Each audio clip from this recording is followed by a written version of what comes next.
الستيكر اللي متشال بتاع فازلين، بس ما علينا نتغاضى عن المنظر ده. المهم ان هو فازلين. لو انا هتكلم عن فازلين فهو طبعا استخداماته كتيره جدا جدا، واستخداماته بالنسبه لي لا تعد ولا تحصى، حاجات كتير قوي.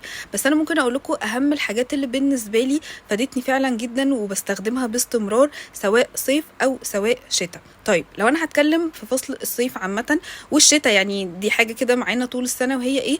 لو انت مثلا بتعملي باديكير لرجلك، او ان انت مثلا بتعملي عنايه القدم برجلك قبل مثلا ما تاخدي الشاور او قبل ما تاخدي الدوش بتاعك او الحمام، فانت في الحته دي بعد ما بتخلصي على طول اهم استخدام عندي ان انا بحطه على رجلي. في ناس بتستخدمه ان هي بتلبس كيس بلاستيك وبعد كده بتلبس شراب، وفي ناس تانية بتستخدم الشراب بس انا بالنسبه لي بصراحه لا، انا بحب ان انا استخدمه من غير كيس بلاستيك. كده كده كيس البلاستيك لو استخدمتيه بيحفظ اكتر الترطيب وبيخلي الترطيب في الرجل لمده اعلى، بس انا بالنسبه لي لا، بحس ان انا بتحرك جدا جدا منه، وفي نفس الوقت مش بحب